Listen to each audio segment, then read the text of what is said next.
أعوذ بالله من الشيطان الرجيم. بسم الله الرحمن الرحيم. السلام عليكم ورحمة الله وبركاته. إن الحمد لله نحمده ونستعينه ونستغفره ونعوذ بالله من شرور أنفسنا ومن سيئات أعمالنا. من يهده الله فلا مضل له ومن يضلل فلا هادي له. وأشهد أن لا إله إلا الله وحده لا شريك له وأشهد أن محمدا عبده ورسوله. يا أيها الذين آمنوا اتقوا الله حق تقاته ولا تموتن إلا وأنتم مسلمون. يا أيها الناس اتقوا ربكم الذي خلقكم من نفس واحدة وخلق منها زوجها وبث منهما رجالا كثيرا ونساء واتقوا الله الذي تساءلون به والأرحام إن الله كان عليكم رقيبا. يا أيها الذين آمنوا اتقوا الله وقولوا قولا سديدا يصلح لكم أعمالكم ويغفر لكم ذنوبكم ومن يطع الله ورسوله فقد فاز فوزا عظيما. أما بعد فإن أصدق الحديث كتاب الله وخير الهدي هدي محمد صلى الله عليه وسلم وشر الأمور محدثاتها وكل محدثة بدعة وكل بدعة ضلالة وكل ضلالة في النار. Allahumma inna nas'aluka ilman nafi'ah.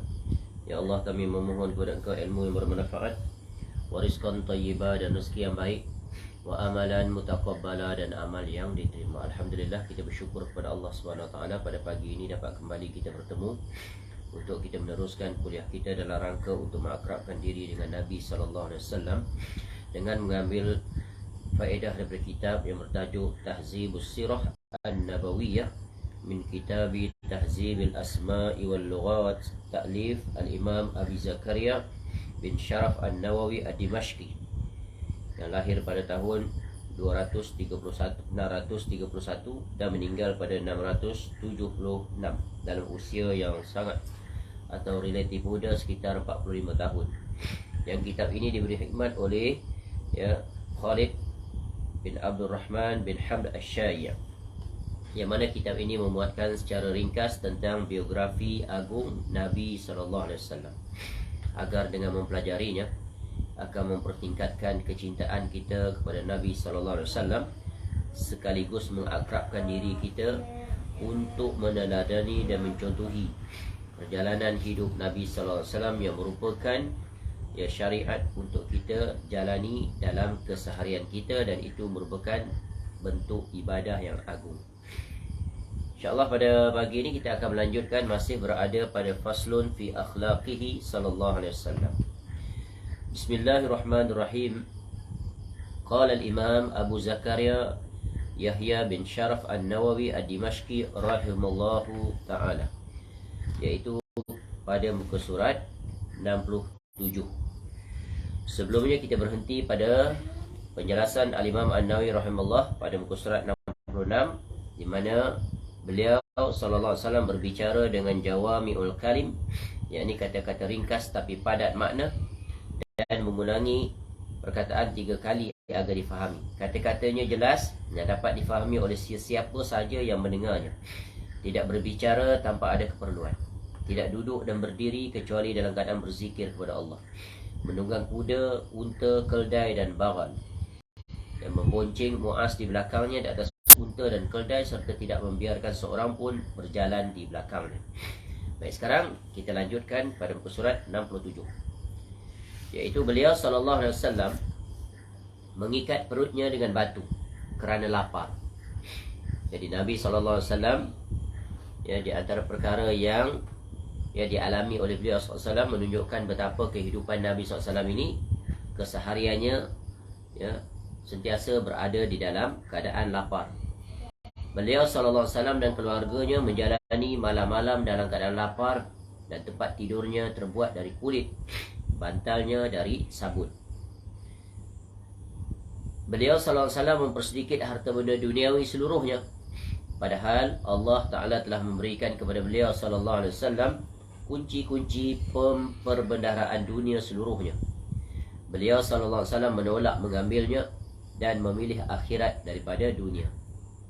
Jadi ini adalah sinopsis ringkas tentang kesimpulan bagaimana keadaan hidup Rasulullah sallallahu alaihi wasallam. Betapa hidup Nabi SAW ini sangat sulit dan susah. Kerana apa? Kerana memang Nabi SAW memilih untuk hidup dalam keadaan susah dan sulit, untuk memberikan keteladanan, sama ada dari sisi kepimpinan kepada sesiapa yang menjadi pemimpin, yang memimpin umat manusia, begitu juga yang dipimpin, bahawa hendaklah hidup ini tidak terikat dengan dunia ini yang sementara. Kerana banyak manusia yang jatuh ke dalam kesibukan dunia, sehingga mereka menjadikan dunia itulah sebagai matlamat hidup mereka, yang mana siang malam mereka bersusah payah menghabiskan dan mengerahkan seluruh tenaga mereka untuk meraih dunia, sehingga mereka melampaui batas yang ditetapkan oleh agama ini, sehingga mereka menimbun harta bermegah-megahan, kemudian mereka ditimpa penyakit bakhil, kedekut, hubbud dunia wa karihatul maut. Akhirnya mereka lupa untuk membuat persiapan negeri akhirat. Habis usia mereka sampai ke tua, sampai ke mati. Siang malam mereka berusaha payah untuk memperganda, memperbanyak harta-harta mereka. Padahal semuanya itu akan ditinggalkan. Sehingga bekalan yang hendaknya mereka persiapkan, mereka lalaikan. Dan Nabi SAW telah mengingatkan umatnya tentang hal yang satu ini, tentang dunia ini, dan bagaimana kita harus bersikap. Dan Nabi SAW bukan hanya mengingatkan dalam banyak keadaan, namun Nabi SAW juga menunjukkan contoh teladan yang agung, iaitu Nabi SAW sendiri mencontohkan bagaimana hidup di dunia ini hendaknya memiliki sifat, iaitu zuhud. Hendaklah zuhud terhadap dunia ini. Nabi SAW bersabda dalam satu hadis, iaitu di mana hadis ini Al-Imam An-Nawawi rahimahullah dalam Arba'in An-Nawawiyah meletakkan dua hadis yang terkait tentang bagaimana kita bersikap terhadap hidup di dunia ini. Iaitu hadis yang pertama dalam Arba'in, iaitu hadis yang ke-31. Hadis daripada Abu Abbas Sahal bin Sa'id As-Sa'idi radhiyallahu anhu, berkata, Ja'a rajulun ila Nabi sallallahu alaihi wasallam faqal, Ya Rasulullah, dullani ala amalin idza amiltuhu ahabbani Allahu wa ahabbani an-nas. Seorang lelaki datang bertemu dengan Nabi SAW, lalu berkata, Ya Rasulullah, tunjukkanlah kepada aku suatu amalan yang jika aku kerjakan, maka Allah dan manusia akan menyintaiku. Maknanya ini adalah amalan yang sangat agung, kerana amalan yang sangat agung itu menatijahkan kecintaan Allah dan kecintaan manusia.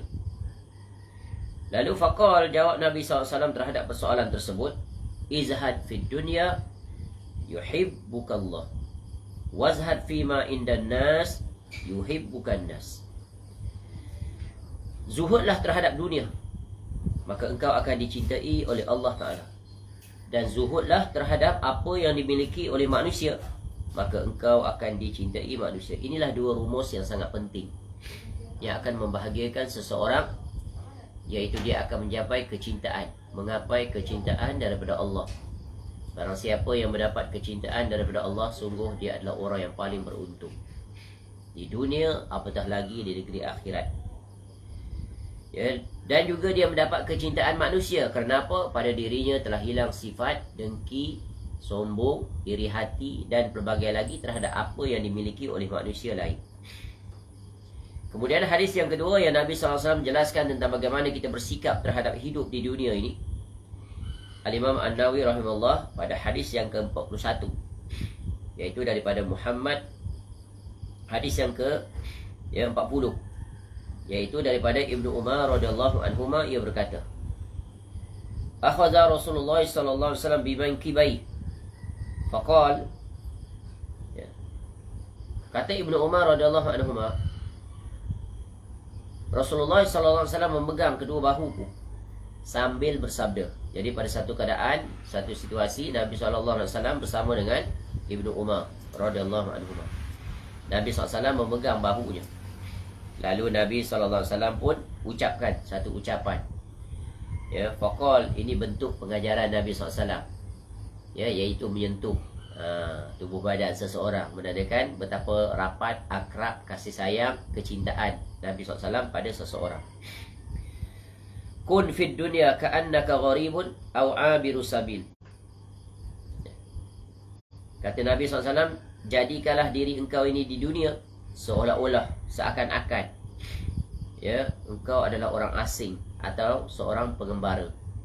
Jadi di dunia ini jadi orang asing, jadi pengembara, sedang dalam perjalanan, bukan penduduk tetap. Ya, penduduk yang tidak menetap. Dia akan meninggalkan ya laluannya, sehinggalah dia sampai ke tempat tinggalnya yang tetap, iaitu akhirat. Ya, pengembara, maka seorang pengembara dalam perjalanannya hendaklah mempersiapkan bekalan ya untuk membantunya sampai ke tujuan. Betapa indahnya ucapan Nabi SAW ini memperingatkan tentang ya negeri yang bakal dituju, iaitu akhirat. Negeri yang bakal ditinggalkan adalah dunia, maka jangan diterbalikkan.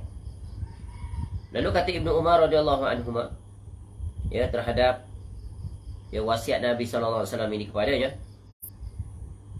idza amsayta fala tantazir as-sabah. Bila engkau berada pada waktu ya pada waktu petang, fala tantazir, maka jangan kau tunggu, kau tunggu sampai kedatangan waktu subuh. Wa iza asbahta fala tantaziril masa. Bila engkau berada di waktu petang, maka jangan engkau tunggu sampai pada hari pagi. Maknanya jangan bertangguh dalam mempersiapkan bekalan. Wa khudh min sihhatika limaradika. Gunakanlah waktu sihat engkau, ya, keadaan sihat, ya, sebelum datang sakit. Buat persiapan ketika sihat untuk datangnya waktu sakit, kerana kita tak selamanya sihat. Waktu sihatlah kita boleh berbuat apa saja yang kita inginkan, yang kita rancang, yang kita mahu.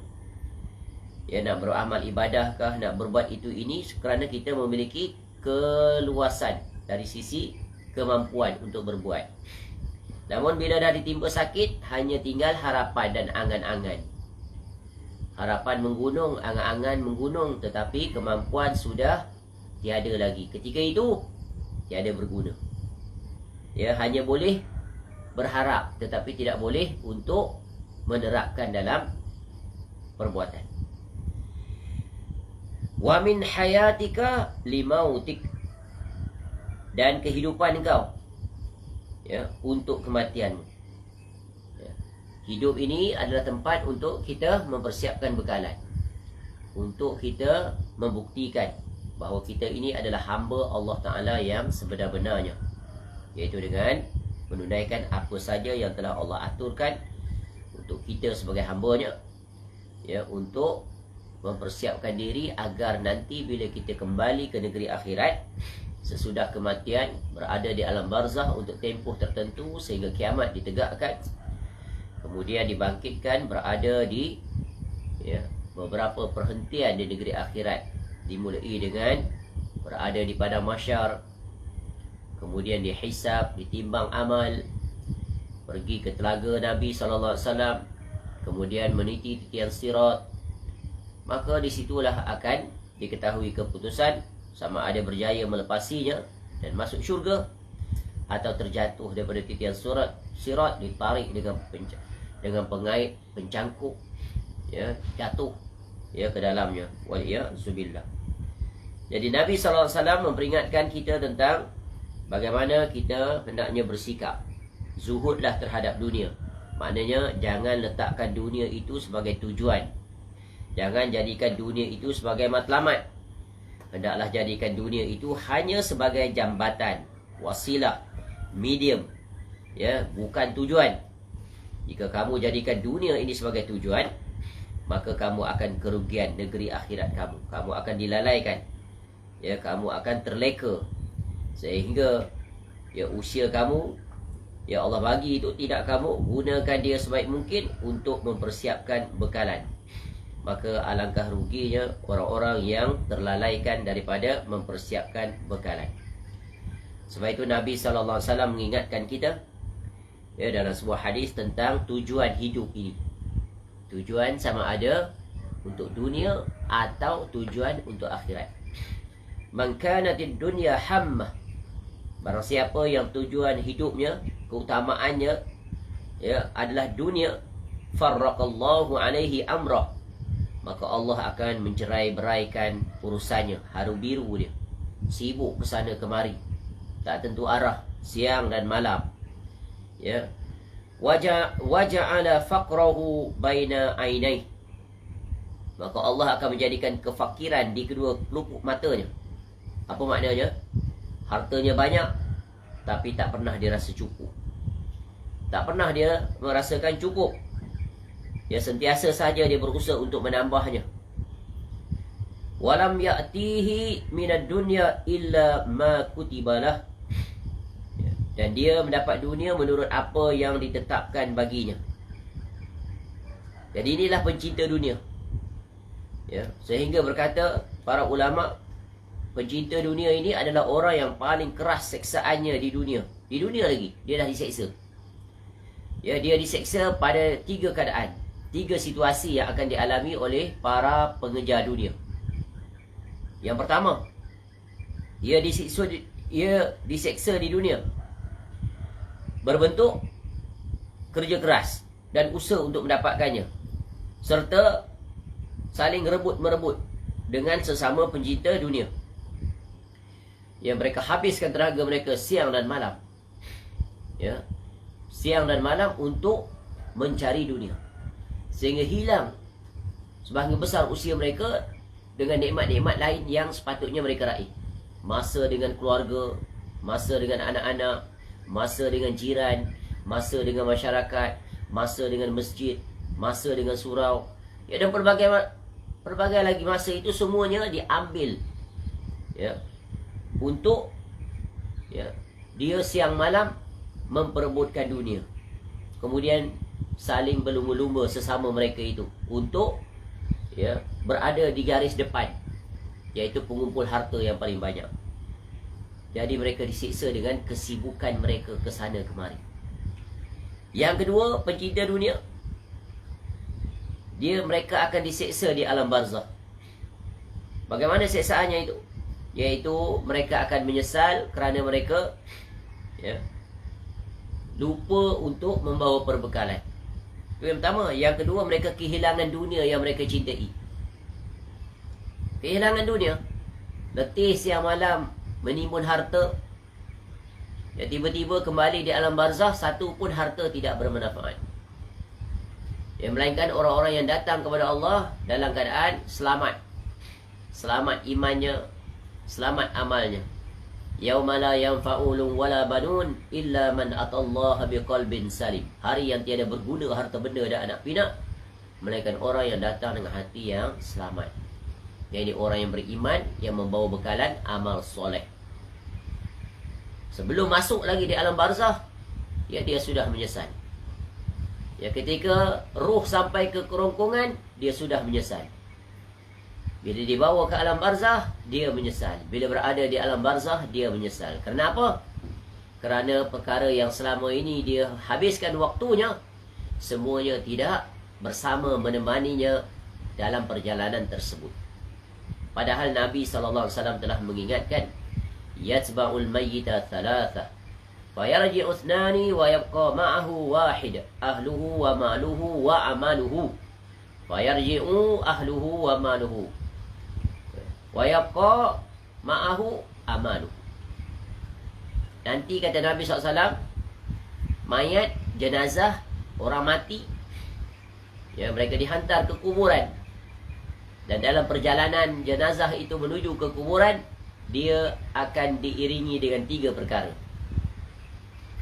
Ya, 3 anaknya. Anak yang pertama adalah, iaitu Anis. Anak pertama, anak isteri. Anak pertama anak isteri. Yang kedua adalah harben, harta benda. Yang ketiga adalah amsal, amal soleh. Anak dia ada 3 yang akan mengikuti dia. Yang di dunia dulu, dia habiskan tenaga untuk ketiga-tiga dia. Ya. 2 akan balik. Ya, balik. Anis balik, anak isteri balik. Ya, harben, harta benda balik. Yang tinggal bersama dia siapa? Iaitu amsal, amal soleh. Yang mana di dunia dulu, dia habis, dia kuras tenaga dia, usaha dia untuk membesarkan 2 anak yang pertama.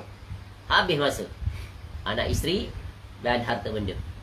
Sedikit sekali yang dia beri untuk, bahkan tak dipedulikannya untuk anaknya yang 3, iaitu amal soleh.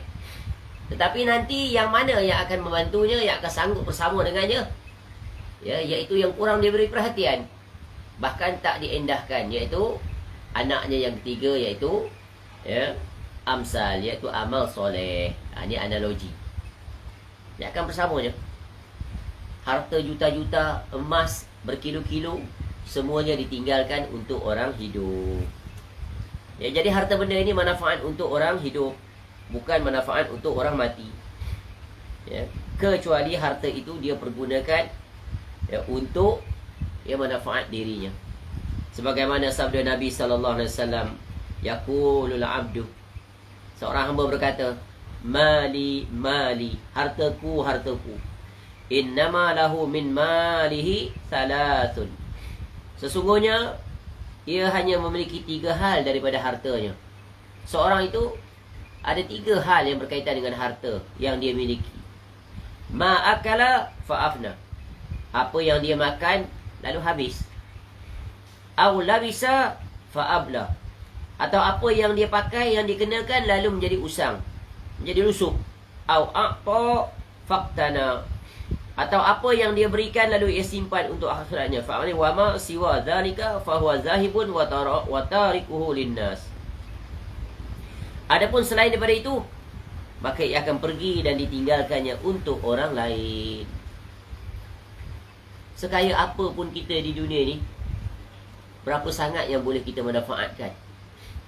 Berapa sangat? Ya. Keperluan asas kita hanya makan, minum, pakaian, tempat tinggal. Itu saja yang paling asas. Tapi manusia lupa asas ini. Bahkan orang-orang yang sibuk siang malam mencari dunia ini, ya, mereka pasti akan terkena penyakit bermegah-megahan. Ini penyakit yang sangat membinasakan, yang sentiasa berpasangan dan berkembar dengan pencari dunia. Mereka berbangga dengan rumah mewah mereka. Mereka berbangga dengan kereta mewah mereka. Mereka berbangga dengan lifestyle kehidupan mereka. Ya, akhirnya mereka dilalaikan dengan semua perkara itu. Maka Allah telah mengingatkan kita dalam banyak ayat. Contoh, ada satu surah khusus, surah At-Takatsur. Alhaakumut takatsur hatta zurtumul maqabir, dan seterusnya. Ya, bermegah-megahan telah melalaikan kamu, wahai manusia, wahai pencari dunia, sampai kamu masuk ke dalam kubur. Ya, sampai masuk dalam kubur barulah selesai urusannya. Dan bacalah surah ini, ya, bagaimana Allah memaparkan kesudahan dan kerugian orang-orang yang terlalaikan dengan dunia. Jadi sungguh fitnah dunia ini datang daripada jurusan ini, anak pinak, harta benda. Sebagaimana sabda Nabi sallallahu alaihi wasallam, inna likulli ummatin fitnah wa fitnatu ummati al-mal. Sesungguhnya setiap umat memiliki fitnah, jadi ujian. Dan fitnah umatku adalah harta. Ya. Fitnahnya adalah harta. Kenapa manusia terjatuh ke dalam tipu daya dunia? Kerana dunia itu sangat menggiurkan, lagi mempersona, nampak indah, nampak manis. Memang kerana ia sesuai dengan hawa nafsu manusia. Sebab itu bulan Ramadan mengajar kita agar mengalahkan nafsu, agar memahami hakikat. Kamu siang malam berebut untuk memakan makanan yang nikmat-nikmat, yang sedap-sedap, yang mahal-mahal. Tetapi ambillah pelajaran daripada bulan Ramadan, bahawa makan dan minum ini hakikatnya hanya untuk mengusir rasa lapar, mengusir rasa dahaga. Adapun nikmat itu ya perkara secondary, hanya untuk memenuhi hawa nafsu. Terbukti siang hari kita berpuasa, lapar dan dahaga. Bila datang waktu berbuka, maka apa saja makanan yang ada di depan kita, contoh ketika berbuka itu hanya ada segelas air putih dan ada sepinggan nasi, walaupun nasi itu hanya berlaukkan telur goreng, namun ketika itu menikmatinya, ya, memakannya sangat menikmati. Dan sesudah kita selesai menyantap makanan dan minuman, datangkanlah makanan yang paling sedap di atas muka bumi. Kita tak akan tergiur lagi, tak akan teringin lagi untuk makan seperti mana pertama kali kita makan ketika berbuka. Tidakkah kamu berfikir itulah nikmat sementara dunia ini? Seperti itulah analoginya. Kenapa kamu begitu bersungguh-sungguh untuk, ya, menggerahkan seluruh upaya kamu hanya sekadar untuk nikmat yang sementara, padahal nikmat yang kekal abadi itu sedang menunggu kamu di negeri yang abadi, iaitu syurga, yang nikmatnya tak terbandingkan. Sebab itu Rasulullah SAW menjelaskan tentang dunia ini. Inna dunya hulwatun khadiratun.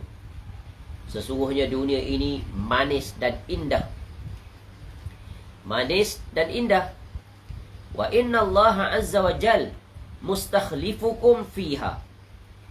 Dan sesungguhnya Allah azza wa jal memberikan kepada kamu, ya, kekuasaan untuk kamu menguasakan, ya, kepada kamu bagi mengelola, menguruskan apa yang ada di dalamnya.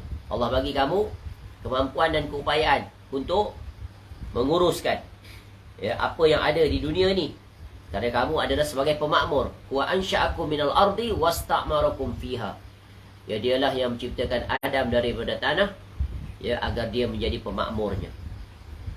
Fayanzuru kaifa ta'malun. Lalu dia, yakni Allah, melihat bagaimana kamu berbuat. Bagaimana kamu berbuat? Bagaimana kamu menguruskan nikmat dunia ini? Adakah mengikut aturan yang telah ditetapkan oleh Allah, atau kamu keluar daripada aturan? Fattaqud dunya wattaqun nisa. Kata Nabi SAW, ya, maka hendaknya, ya, kerana itu, ya, kamu berhati-hati. Berhati-hatilah terhadap dunia. Fattaqud dunya. Ya, be careful. Extra careful. Kerana dunia tadi manis dan indah. Dia akan mempersona dan memperdaya, kerana banyak manusia akan terkasima dengannya. Dan juga pada masa yang sama, wattaqun nisa. Ya, dan takutlah kamu terhadap fitnah wanita. Fa inna awwala fitnati bani Israel kanat fin nisa. Kalau fitnah yang pertama kali yang menimpa terhadap Bani Israel adalah asbab daripada wanita. Baik. Jadi sebab itulah zuhud ini adalah perkara yang penting, sehingga berkata Nabi SAW, qad aflaha man aslama wa ruziqa kafafan wa qanna'ahu Allahu bima atah. Sungguh beruntung orang yang masuk Islam, diberikan rezeki yang cukup, dan dia merasa puas dengan apa yang Allah telah berikan kepadanya. Inilah sifat yang hendaknya ada, diusahakan agar kita memiliki sifat apa? Sifat qanaah. Sifat qanaah. Ya, maka terselamatlah kita daripada sifat iaitu tamak haloba. Sifat tamak haloba, dan dengan itu terselamatlah kita daripada tipu daya dunia yang mempersona ini. Ya, yang Nabi SAW sebut, iaitu, ya, dunia yang manis dan indah pada pandangan manusia. Ya, dengan itu maka Allah akan berikan kita nikmat, iaitu dapat memanfaatkan waktu yang sangat bernilai untuk menjadi hamba yang sebenar-benarnya. Sebagaimana Nabi SAW bersabda, sesungguhnya Allah Azza wa Jalla berfirman dalam hadis qudsi, ya ibna Adam, wahai anak Adam. Ya, Allah seru, Allah panggil, tafarragh li'ibadati amla'u sadraka ghina wa asuddu faqraka wa illa taf'al mala'tu yadaika syu'lan walam asudda faqra. Wahai anak Adam, ya, tafarragh, luangkan waktu kau. Luangkan waktu. Spend time, allocate time. Ya, use your time. Untuk apa? Ya. Ya ibadati, untuk beribadah kepadaku. Taat, ikut aturan. Ya. Nescaya aku penuhi dadamu dengan kekayaan. Jadi cara nak jadi kaya, kaya ni di mana? Kaya di hati. Iaitu ya, bersyukur, berpada dengan apa yang ada dan tidak disibukkan dengan apa yang tiada. Itulah dia. Ya, qanaah, zuhud. Ya, cukuplah sekadar keperluan.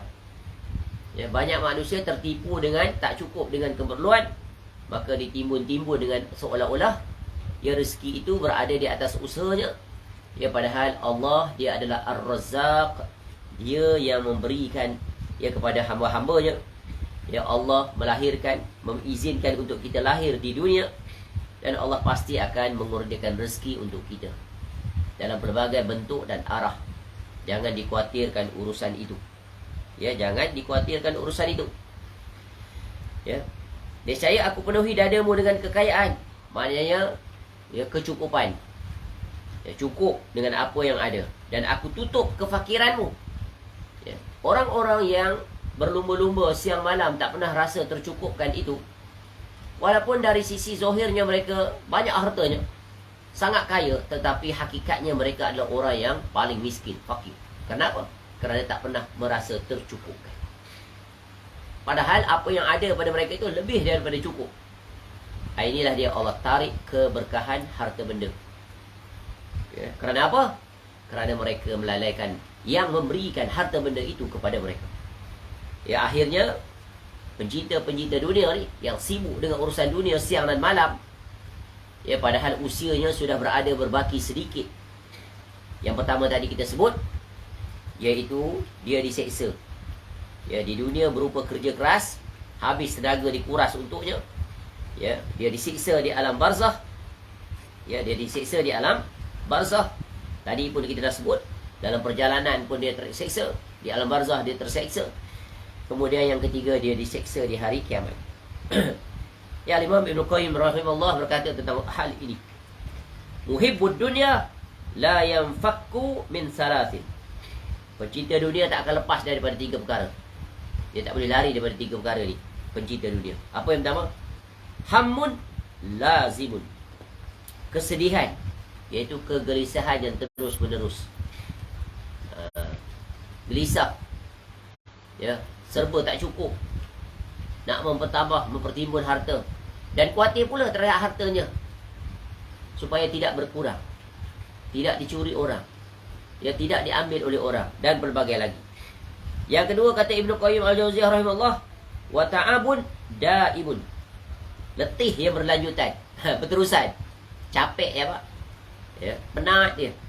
Ya, siang malam sampai bulan Ramadan pun masih mengejar dunia. Ketika mana orang berbondong-bondong datang ke masjid, ya, mengimarahkan masjid, solat berdiri bersama imam, solat tarawih 8 rakaat saja, witir hanya 3 rakaat, dan di setengah masjid dan surau 23 rakaat, dan di setengah masjid dan surau kemudiannya diikuti dengan tazkirah, ada kuliah ringkas, dan diiringi pula dengan tadarus Al-Quran. Semuanya itu hilang daripadanya. Masih sibuk dia, ya, masih sibuk ke sana kemari. Padahal sepatutnya dia sudah tahu Allah telah meletakkan jadual seorang hamba dalam setahun. Allah hanya inginkan sebulan saja, bulan Ramadan, untuk kamu retreat. Bulan Ramadan ni dia adalah madrasah tarbiyah dan juga tasfiyah, ya, untuk membawa kamu kembali daripada kesibukan dunia itu selama 11 bulan. Only this month, Ramadan, ya, slow down urusan dunia, retreat, ya, balik kembali kepada Allah. Takkan kita tak boleh buat perancangan, ya, daripada 12 bulan, ya, hanya 1 bulan untuk masa kita mengakrabkan diri dengan Allah. Bulan-bulan lain kita disibukkan dengan pelbagai urusan. Ya, ibaratnya kita seperti ini, ya, dalam setahun kita bekerja. Katakan kita di-allocate ada 30 hari cuti. Bukankah kita pandai untuk mengurus cuti kita?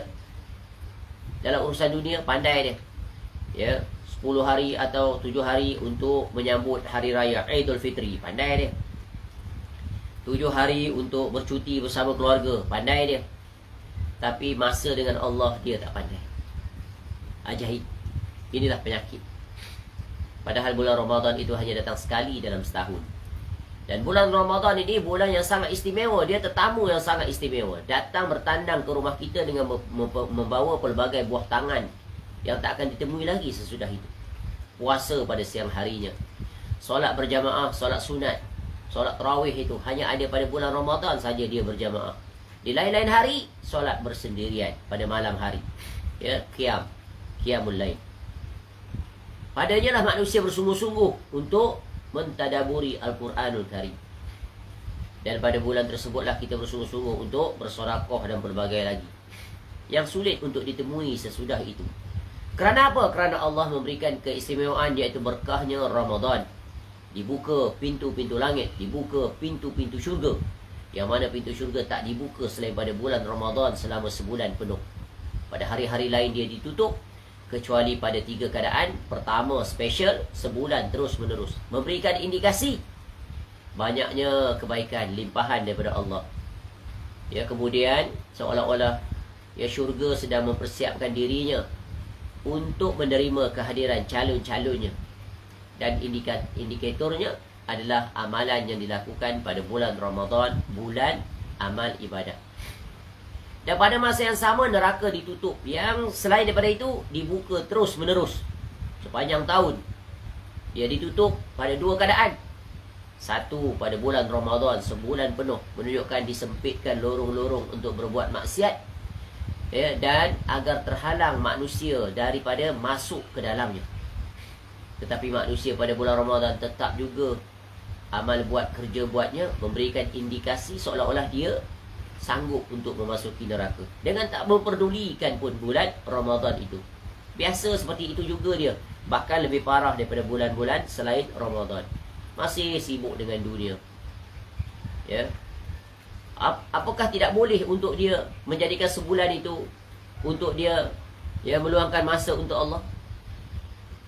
Allah hanya minta sebulan daripada 12 bulan. Bukan 6 bulan daripada 12 bulan. Only 1 month. Ya. Betapa Allah minta kita untuk melakukan ketaatan padanya sedikit saja. Sebab itu, cuba lihat. Nikmat-nikmat kurniaan Allah ini kita tak dapat dihitung sama sekali. Tak dapat dihitung. Dan nikmat yang paling besar yang Allah kurniakan sesudah kita menjadi seorang Muslim, mukmin, adalah nikmat usia, nikmat masa. Modal. Perkara yang paling mahal harganya adalah masa. Tetapi Allah bagi kita secara percuma. Tak perlu dibayar walaupun 1 sen. Unik tak? Barang yang paling bernilai tetapi diberi secara percuma. Mana ada di atas muka bumi ni barang yang mahal, paling mahal, diberi secara percuma? Tiada. Harus dibayar dengan harga yang setara dengannya, atau lebih daripada itu. Tetapi masa yang tak ternilai harganya ini, kita tak perlu bayar apa-apa walaupun 1 sen.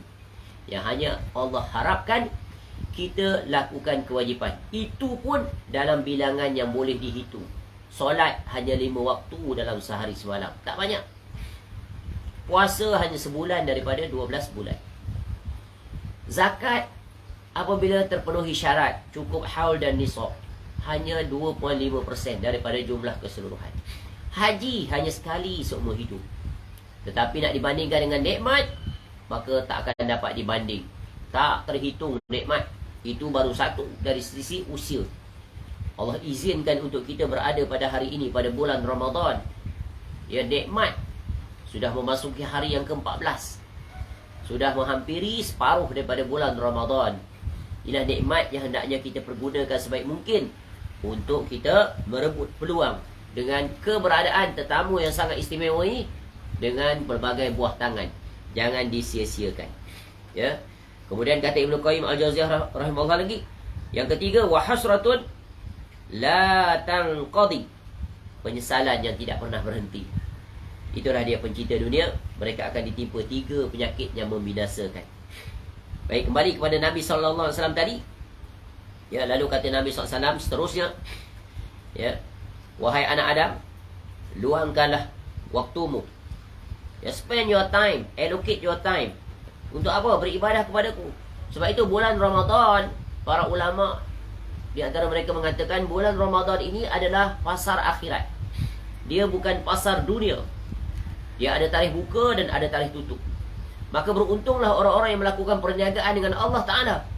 Kerana berniaga dengan Allah Ta'ala ini pasti keuntungannya berlipat kali ganda. Dia bahkan tak terhitung. Kenapa kamu masih sibuk dengan melakukan perniagaan dunia? Jika kamu itu adalah ahli perniagaan, cukuplah dia siang hari kamu berniaga. Buka kedai umpamanya. Ya. Contohnya kedai runcit atau kedai apalah. Cukuplah sampai pada waktu maghrib. Tutuplah. Ya, tak perlu dibuka sampai 24 jam. Lebih parah. Berilah peluang kepada kaki tangan pekerja kamu dan diri kamu. Luangkan sedikit saja waktu untuk datang ke masjid dan surau. Dan itu pasti kamu akan hargai nanti bila kamu kembali kepada Allah. Baik. Jika engkau tidak melakukannya, maka aku penuhi kedua tanganmu dengan kesibukan dan aku tidak akan tutup kefakiran. Inilah bencana besar yang Allah timpakan pada pencinta dunia. Iaitu, ya, Allah akan penuhi dia dengan kesibukan dan akan ditutup kefakiran. Tidak akan ditutup. Maknanya sentiasa dia tak pernah terpuaskan dengan harta. Tak cukup. Tak pernah cukup. Baik, jadi ya, dalam bab yang berkaitan dengan ya, kehidupan rumah tangga Nabi SAW dan diri beliau SAW, Nabi SAW mengikat perutnya dengan batu kerana lapar. Ya, sebagaimana di dalam hadis diceritakan, ya, iaitu hadis yang diriwayatkan daripada Abu Talhah radhiyallahu anhu. Syakawna ila Rasulillah sallallahu alaihi wasallam al-ju'. Ya, kami, kata Abu Talhah radhiyallahu anhu, kami pernah mengadu kepada Nabi SAW tentang kelaparan kami. Memang begitulah kebanyakan para sahabat. Mereka adalah orang yang sentiasa berada dalam keadaan lapar. Sulit, susah. Ya. Datang mengadu pada Nabi SAW. Kami lapar ya Rasulullah. Wa rafa'na an butunina an hajarin hajar. Kami mengangkat pakaian kami. Selak pakaian. Ya, selak baju, selak jubah. Ya, dan dari perut kami kelihatan, nampaklah seketul batu setiap orang. Maknanya batu itu ditempelkan di perut, diikat. Tahan perut tu supaya ya, tahan lapar. Tahan lapar, letak batu. Betapa saking laparnya mereka itu. Farafa'a Rasulullah SAW an batnihi an hajarain. Lalu Nabi SAW pun angkat juga bajunya. Ya, tunjuk di perutnya. Ya, kelihatanlah dua ketul batu. Nabi SAW lagi lapar. Ya, lapar para sahabat, Nabi SAW lapar berganda. Dan memang Allah gandakan kesulitan dan kepayahan Nabi SAW berbanding dengan manusia-manusia di atas muka bumi sampai hari kiamat. Contoh, ketika Nabi SAW diuji sakit yang membawa kepada kewafatan Nabi SAW.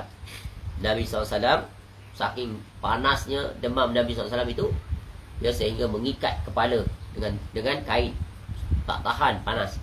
Sehingga Nabi SAW menyebutkan, aku ditimpa sakit 2 kali ganda daripada setiap kamu. Betapa? Padahal Nabi SAW adalah seorang Rasul pilihan. Rasul yang termulia. Rasul penutup bagi umat manusia seluruhnya di atas muka bumi. Ya. Nabi SAW telah mencapai kemuncak kepimpinan, menjadi Rasul dan menjadi pemimpin negara. Tetapi hidup Nabi SAW sangat zuhud. Kenapa? Kerana Nabi SAW memilih akhirat, bukan memilih dunia. Ya, kerana Nabi SAW menyampaikan tentang hal ehwal dunia, sangat mengetahui tentang hakikat dunia. Ya, kita baca ayat-ayat Al-Quranul Karim, kita akan jumpa pelbagai peringatan Allah. Dan Nabi SAW sangat mengetahui, sangat memahami, sangat menjiwai. Ya, sebagaimana Allah sebut dalam surah Ghafir umpamanya, ayat 39. Ya kaum, ya, wahai kaumku, innama hadhil hayatud dunya mata'un wa innal akhirah hiya darul qarar. Wahai kaumku, sesungguhnya kehidupan dunia ini hanyalah kesenangan sementara, dan sesungguhnya akhirat itulah negeri yang kekal. Maka kenapa, ya wahai manusia, kamu sanggup berlumba-lumba mengumpulkan kekayaan, kenikmatan, kemewahan dunia, dan kamu melalaikan kenikmatan dan kemewahan akhirat. Dunia yang kamu hidup ini sementara. Kalau kamu umur 60 pendek dan singkat sekali berbanding dengan masa di akhirat yang tiada hadnya, abadan, selama-lamanya. Dan Nabi SAW mengeluh, mengingatkan umat ini tentang hakikat dunia. Betapa khawatirnya Nabi SAW takut umatnya terjatuh ke dalam tipu daya dunia. Kata Nabi SAW, Mali walid dunia. Apalah artinya dunia ini bagiku? Apa nilai dunia ini untuk aku? Ma'ana wad dunia. Apa urusan aku dengan dunia ni? Innama masali wa masalud dunya kamathali rakibin zalla tahta syajarah thumma raha wa tarakaha. Sesungguhnya perumpamaanku, kata Nabi SAW, dan perumpamaan dunia ini ialah seperti orang yang sedang berjalan, orang yang sedang berkenderaan, yang berteduh di bawah pohon. Dia istirahat sesaat, kemudian dia pergi meninggalkannya. Itulah dia nilai dunia ini bagi Nabi SAW. Kerana dunia ini adalah tempat meninggal. Kita akan tinggalkan dia, bukan tempat tinggal. Sebagaimana kata Sayyidina Ali bin Abi Talib radhiyallahu anhu, irtahalatid dunya mudbirah. Sungguhnya dunia ini akan pergi meninggalkan kita. Wartahalatil akhiratu muqbilah. Sedangkan akhirat pasti akan datang. Walikulli wahidatin minhuma banun. Masing-masing daripada dunia ini dan akhirat ini memiliki anak-anak, ada pengikut. Ada pendukung, ada penyokong. Fakunu min abna'il akhirah. Maka hendaklah kamu jadikan, kamu tu kena jadi anak-anak mana? Anak dunia kah anak akhirat? Anak-anak akhirat. Wala takunu min abna'id dunia. Jangan kamu jadi anak-anak dunia. Fa innal yawma amalun wala hisab. Wa ghadan hisabun wala amal. Maka indah sekali perkataan Sayyidina Ali radhiyallahu anhu. Ya. Jangan kamu jadi anak-anak dunia, jadi anak-anak akhirat. Kenapa? Kerana hari ini, dunia ini, ia adalah hari amal tanpa hisap. Dunia, kamu beramal tapi tiada hisap, tiada hitungan, tak tahu lagi. Sedangkan kelak, hari akhirat, hari hisap tanpa amal. Kerana apa? Nanti di dunia, manusia minta izin pada Allah nak kembali ke dunia, nak beramal. Not accepted your request, rejected. Ya, tak dipedulikan lagi oleh Allah. Dunia aku dah bagi peluang banyak dah. Tak terhitung banyaknya peringatan datang. Tak terhitung. Ya, tidak ada alasan untuk mengatakan tidak ada orang beri peringatan. Tapi begitulah kuatnya tipu daya dunia.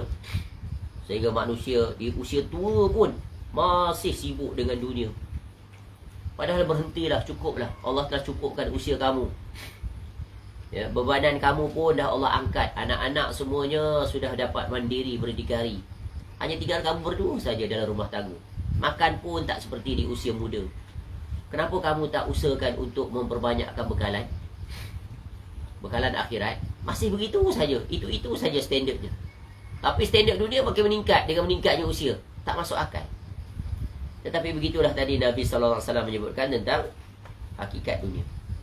Sebab itu Nabi SAW memberikan contoh teladan terhadap kehidupan. Ya, Nabi SAW tengok betapa laparnya berhari-hari. Bahkan dapur rumah tangga Nabi SAW, ya, sebulan tak berasak.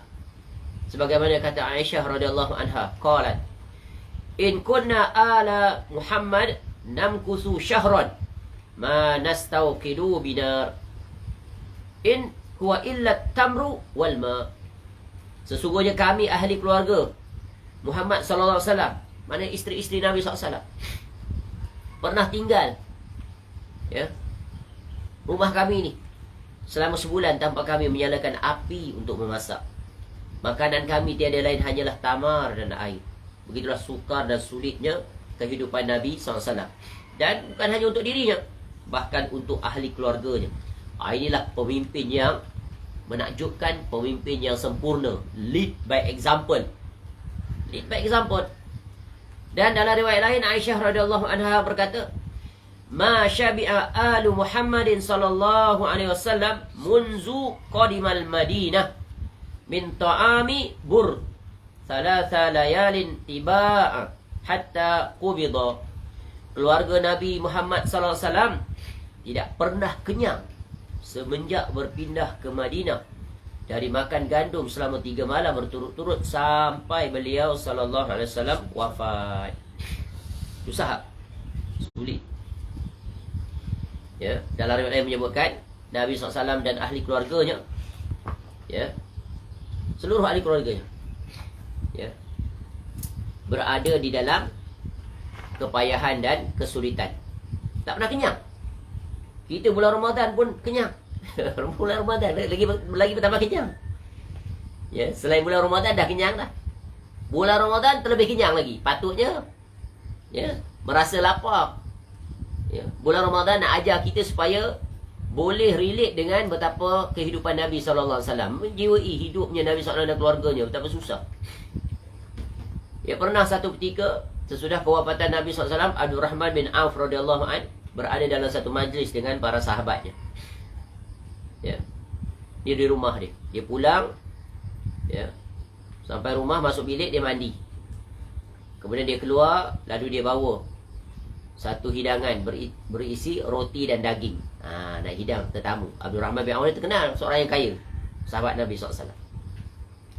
Kemudian sebaik saja makanan itu diletakkan di hadapan para sahabat, ya, Abdul Rahman pun menangis. Ya, Abdul Rahman radhiyallahu an menangis. Baka Abdul Rahman, faqultu lahu, ya Aba Muhammad, ma yubki. Lalu para sahabat tadi yang dihidangkan makanan tanya, wahai Abdul Rahman, kenapa kamu menangis? Ini tengah sedang nak makan, tiba-tiba kawan tu menangis. Padahal dia tuan rumah yang menghidangkan makanan untuk menceriakan para sahabatnya. Lalu faqal, berkata Abdul Rahman bin Auf radhiyallahu anhu, halaka Rasulullah sallallahu alaihi wasallam. Ya, Rasulullah SAW wafat. Walam yashba' huwa wa ahlu baitihi min khubziz sya'ir. Ya, min khubziz sya'ir. Dia teringat kisah bersama dengan para sahabat. Kata Abdul Rahman bin Auf radhiyallahu anhu kepada para sahabatnya, Rasulullah sallallahu alaihi wasallam wafat dan baginda sallallahu alaihi wasallam serta ahli keluarganya, wa ahlu baitihi, ya, tidaklah berpeluang menikmati makanan sehingga kenyang sekalipun dengan roti daripada tepung bali. Fala arana ukhirna lima huwa khairun lana. Maka aku, kata Abdul Rahman bin Auf radhiyallahu anhu, maka aku tidaklah melihat kita ini, fala arana, dipanjangkan umur untuk diberikan sesuatu yang lebih baik buat kita, yang ini berbanding orang sebelum kita yang hidup dalam serba kesusahan. Iaitu apa? Kita hidup di zaman sekarang dah mewah, betul kan? Mewah, dunia dibentangkan pada kita. Tu. Dan itu pula menjadikan kekhawatiran terhadap para sahabat. Sebagaimana khawatirnya Nabi SAW terhadap umatnya yang akan datang bila dunia dibukakan pada mereka. Dan Nabi SAW menyebut tentang perkara ini. Abshiru wa ammilu ma yasurrukum fawallahi mal faqra akhsha alaikum walakinni akhsha alaikum an tubsata dunya alaikum kama busitat ala man kana qablakum fatanafasuha kama tanafasuha wa tuhlikukum kama ahlakathum. Ya, Nabi SAW pernah satu kesempatan menyampaikan ucapan ini. Bergembiralah, kata Nabi SAW, dan berharaplah apa yang menyenangkan kamu. Demi Allah, kata Nabi SAW. Ini ni keyword dia kat sini. Bukan kefakiran yang aku khawatirkan atas kamu. Nabi SAW tak risau. Para sahabat mereka dididik di atas kefakiran, zuhud, cukup dengan apa yang ada. Ya, sehingga Nabi SAW berdoa, Allahumma ja'al rizqa ali Muhammad kafafa.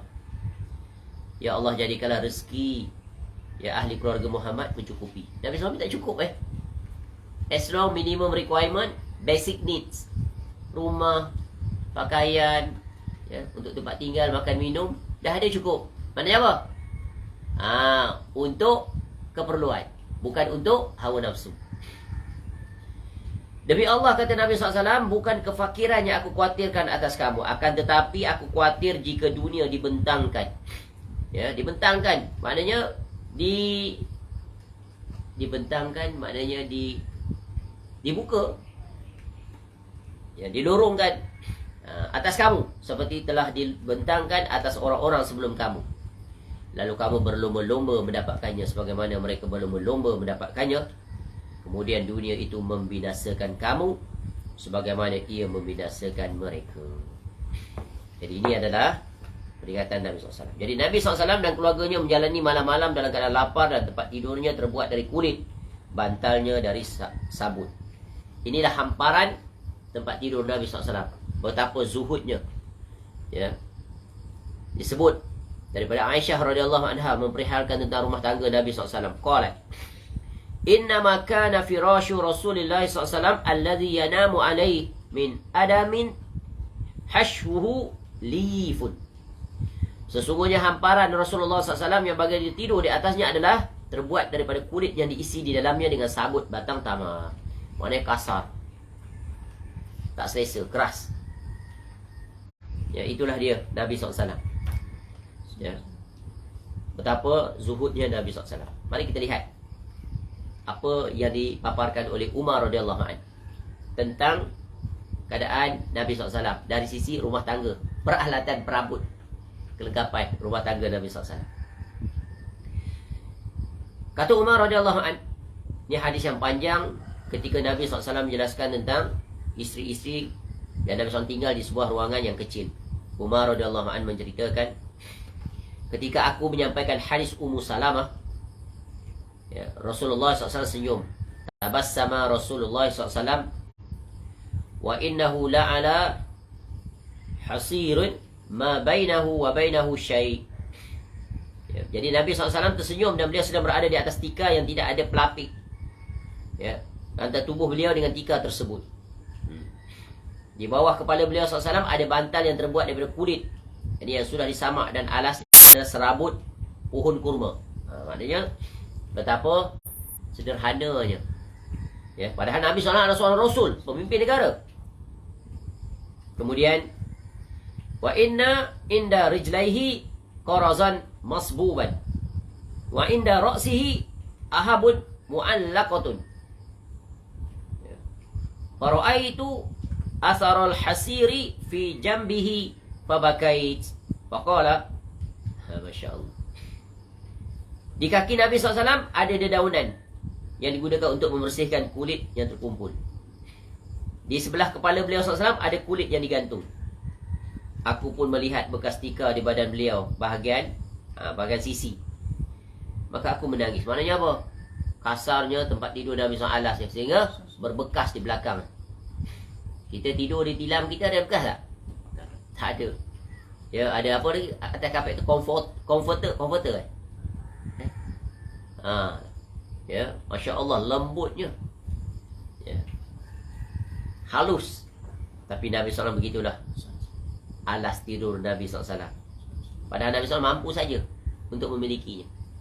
Mampu sebab dia Rasul, dia pemimpin negara. Ya, cuba lihat pada hari ini, ya, para pemimpin negara bagaimana keadaan mereka. Ya, Masya Allah, mewah hidupnya. Ya, diiringi dengan amanah yang sangat besar. Tengok rakyatnya, orang-orang kayanya, Masya Allah. Ya, Nabi SAW tidak seperti mana pemimpin dunia. Pemimpin dunia mereka sentiasa dalam kekenyangan, sedangkan rakyat dalam kelaparan. Nabi SAW, dia lapar, rakyat pun lapar. Sama-sama lapar. Sulit. Ya. Lalu melihat situasi itu, Umar radhiyallahu anhu pun menangis. Kenapa menangis? Ya. Nabi SAW tanya, kenapa engkau menangis? Ma yuki? Fakul tu, ya Rasulullah, wahai Rasulullah, inna Kisra wa Kaisar fima huma fi wa anta Rasulullah. Masya Allah, cerdas si Umar radhiyallahu anhu. Wahai Rasulullah, sesungguhnya Kisra dan Kaisar dengan apa yang mereka miliki dari dunia, sedangkan kau adalah utusan Allah, dua raja besar dunia. Nabi SAW pun pemimpin besar dunia. Ya, Kaisar tu, raja Rom tu, Hercules. Kayu tak dia? Ui, peralatan dia terbuat daripada emas, pinggan mangkuk semua sekali. Takhta tu pakai emas dia. Duduk di atas singgasana yang sangat indah. Kapetnya tak usah kira lah. Ya, tengok bangunan-bangunan yang masih ada sekarang, bagaimana tersergam begitu indah, betul kan? Tu. Kaisar. Ya. Kisra Parsi tu. Yang amat kaya. Ketika Rustum datang, Rustum pula dah. Rabi'i radhiyallahu anhu datang bertemu dengan Rustum. Tu Rustum baru gubernur jeneral tentera dia. Punya mewah istana dia. Belum lagi raja dia. Sedangkan kau pemimpin, kau cuba tengok pemimpin lain tu macam mana kehidupan mereka. Mewah, bersalut kat emas di badan-badan mereka itu. Contoh begitulah. Tak padan, patutnya kau tak seperti itu. Maksud Umar radhiyallahu anhu. Ya. Sedangkan engkau adalah utusan Allah, tapi hidup, ya Allah, mengalahkan orang miskin paling miskin. Padahal pemimpin negara. Lalu kata Nabi SAW, ama tarda an takuna lahumud dunya waladal akhirah. Kata Nabi SAW kepada Umar radhiyallahu anhu, tidakkah engkau redha jika dunia untuk mereka, untuk orang kafir, dan akhirat untuk kita? Tu dia keyword, killer word. Daripada Umar radhiyallahu anhu sangat mengetahui. Tapi betapa sayangnya para sahabat, kasihnya mereka, hibanya mereka melihat betapa engkau ya Rasulullah sangat sulit hidupnya, sangat zuhud, sangat penyabar. Ya, tetapi pemimpin dunia ketika itu kaya-kaya, mewah-mewah, hidup bertatahkan emas permata, tak pernah berbuat apa, semuanya dilayan oleh pelayan-pelayan dan pelbagai lagi. Tapi engkau ya Allah begini, engkau ya Rasulullah begini cara hidup. Inilah jawapan Nabi SAW yang menggegarkan dunia. Tidakkah kau reda jika dunia untuk mereka? Biarlah mereka nak dunia. Apa nilai dunia itu? Kan dunia ni tidak senilai setimbang 11 sayap nyamuk pun. Ya. Dan akhirat Allah siapkan untuk kita, negeri yang kekal abadi. Tetapi persoalannya, dunia ni sebab dia dapat ditangkap dengan panca indera, tangan, kaki, deria rasa, deria lihat, semua boleh ditangkap. Tapi akhirat hanya dapat ditangkap dengan deria apa? Deria iman. Itu yang paling sulit. Nak membina iman itu yang paling sulit. Sebab itu para sahabat Nabi SAW, mereka memiliki iman yang tangguh, yang teruji. Ya, mereka adalah orang yang mencapai makam ketinggian, darjat ihsan di sisi Allah. Sesudah kewafatan Nabi SAW pun mereka tetap berusaha untuk menjaga dan melestarikan tentang iman mereka. Seperti punya kisah Ibnu Mas'ud radhiyallahu an atau Ibnu Mas'ud kalau tak silap, dia mengungkapkan ketika bersama dengan para sahabat, dulu mereka bermajlis dengan Nabi SAW, nikmat. Tapi nikmat itu telah hilang, Allah tarik dengan kewafatan Nabi SAW. Bagaimana mereka nak melestarikan nikmat itu? Jadi mereka tidak pernah melepaskan peluang. Bila bersama dengan para sahabat, apa kata Ibnu Mas'ud radhiyallahu an? Ijlisu bina nu'min sa'.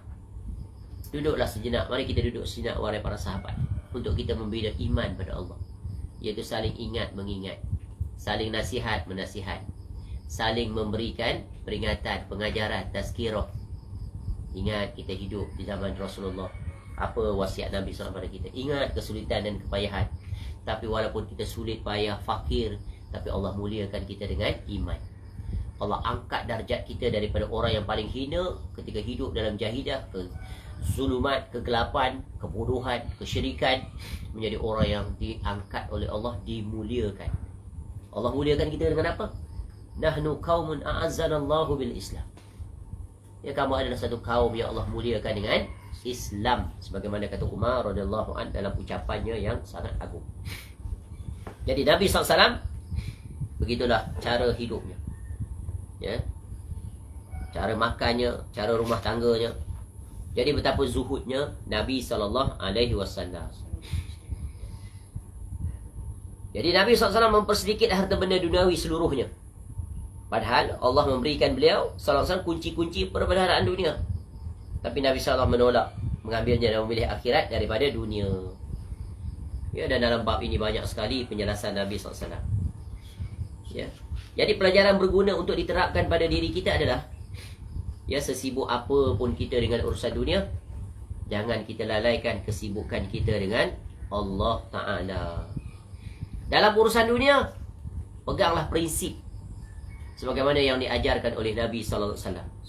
Unzuru ila man huwa asfala minkum wala tanzuru ila man huwa fawqakum fa innahu ajdaru alla tazdaru ni'matallahi alaikum. Lihatlah kepada orang yang berada di bawahmu dan jangan melihat kepada orang yang berada di atasmu, kerana yang demikian itu lebih patut agar kamu tidak meremehkan nikmat Allah yang telah Allah berikan kepada kamu. Ya. Dan Nabi SAW menjelaskan qad aflahama. Tadi saya sebut dah. Ya. Tuba liman hudiya ilal Islam wa kana aishuhu kafafa wa qani'. Berbahagialah orang yang mendapat petunjuk untuk memeluk Islam dan diberi rezeki yang cukup serta merasa puas. Merasa puas maknanya apa? Merasa tercukupkan. Alhamdulillah ya Allah. Ya, alhamdulillah. Bangun pagi ada minuman. Ketika bersahur ada sebiji tamar dan air putih. Alhamdulillah. Dengan itulah dia menjalani hari puasanya. Nanti berbuka puasa, perkara yang sama juga ada di atas hidangannya. Maka dia bersyukur kepada Allah Subhanahu wa ta'ala. Sebab itu jadilah hamba-hamba yang bersyukur. Ya. Dan yang paling kita syukuri adalah tak terhitung banyaknya nikmat yang Allah kurniakan kepada kita. Namun persoalannya sejauh manakah kita telah menggunakan nikmat-nikmat Allah itu untuk mempertingkatkan dan melipat gandakan amal-amal ketakwaan kepada Allah, khususnya pada bulan Ramadan ini. Ya. Sebab itulah dunia ini kena ingat, dia adalah tempat untuk kita membuat persiapan. Jangan tertipu dengan dunia.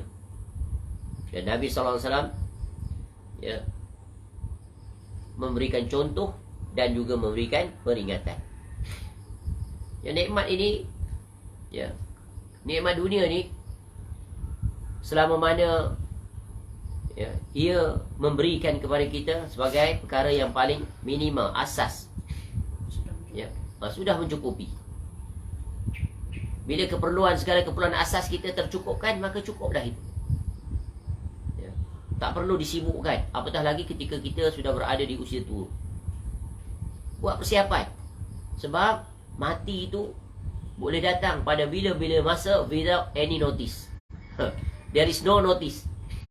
Ada orang sehat, dia balik daripada masjid, dilanggar, mati dia. Ada orang balik daripada pekerjaan, accident dia di jalanan, paralyzed, cacat dia. Ya, dipotong kakinya. Ketika itu dia nak melakukan ketaatan, sulit dah. Nak pergi masjid dah tak boleh. Ya, perlu dibantu oleh orang lain kerana tidak boleh berjalan. Nak memandu pun tak boleh sebelum dia mengambil masa yang sangat lama untuk mempelajari skill untuk memandu dengan cara yang berbeza. Ketika sehat dan ada kesempatan inilah untuk kita melakukan ketaatan pada Allah. Sebab itu mohon pada Allah agar Allah kurniakan kecukupan dan merasa cukup dengan apa yang Allah berikan. Dan mohon pada Allah agar jangan dunia ini menyibukkan kita sehingga kita lalai daripada Allah. Ya. Dan dengan itu maka kita akan meraih nikmat. Dan Nabi SAW buat analogi nikmat dunia ini sangat mudah. Man asbaha minkum aminan fi sirrihi mu'afan fi jasadihi indahu qutu yaumihi faka'annama hizat lahud dunya. Barang siapa di antara kamu berada di pagi hari dalam keadaan aman pada dirinya. Ni pagi-pagi kita bangun. Aman tak? Aman. Merasa sehat badannya. Sehat tak? Sehat. Dan mempunyai persediaan makanan pada hari itu. Ada tak tadi? Ada, sahur. Makan sesuai. Ada, alhamdulillah ya Allah. maka seolah-olah ia memiliki dunia. Itulah dia nilaian nikmat dunia. Memenuhi hanya sekadar memenuhi keperluan, bukan melampaui had keperluan. Dengan itu maka kita akan banyak masa dengan Allah Ta'ala. Baik, selesai di sini dulu beberapa faedah penting daripada apa yang dipaparkan oleh Al-Imam An-Nawawi rahimahullah tentang betapa zuhudnya Nabi SAW, betapa hidup Nabi SAW ya sangat sulit. Ya, untuk menjadi pelajaran berguna, Nabi SAW nak ajar tentang nilaian dunia.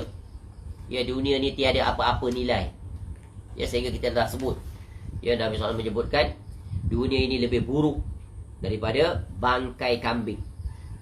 Ya, dunia ini lebih buruk daripada bangkai kambing. Nabi SAW buat perumpamaan kambing bangkai itu, ada siapa nak makan tak? Tak ada orang yang inginkan. Maka begitulah dia, ya, nilaian dunia. Ya, adapun nilaian akhirat, maka dia adalah negeri yang kekal abadi. Ya, syurga sedang menunggu calon-calonnya. Maka hendaklah kita mempersiapkan diri untuk menjadi calon ahli syurga. Kerana nikmat yang terpampang, yang terpapar di dalam syurga itu sekali-kali tak akan dapat dibandingkan dengan nikmat dunia yang tak senilai sebelah sayap nyamuk pun. Maka dengan itu hati kita akan tergugah, ya, untuk ya berusaha melakukan ketaatan kepada Allah Subhanahu wa Ta'ala. Wallahu a'lam. Seterusnya Al-Imam An-Nawawi rahimahullah menyambung, beliau sallallahu alaihi wasallam banyak berzikir, sentiasa berfikir. Ya, ketawanya yang paling sering adalah berupa senyuman, iaitu tertawa di beberapa waktu hingga nampak gigi-gigi taringnya, ya, menyukai wangi-wangian dan seterusnya. Ini bagaimana pula perbuatan ataupun ya apa yang dilakukan oleh Nabi SAW secara personal dan juga bila berinteraksi dengan orang lain. Ini berkaitan dengan apa? Sebahagian daripada akhlak yang mulia, yang agung, yang indah, yang dipamerkan, yang dipertontonkan, yang diperagakan oleh Nabi SAW, agar kita menyontohinya. Wallahu a'lam. Mudah-mudahan bermanfaat. Subhanakallahumma wa bihamdika asyhadu an la ilaha illa anta astaghfiruka wa atubu ilaik. Wa sallallahu ala nabiyyina Muhammad wa ala alihi wa sahbihi wasallam. Wa akhiru da'wana alhamdulillahi rabbil alamin. Assalamualaikum warahmatullahi wabarakatuh.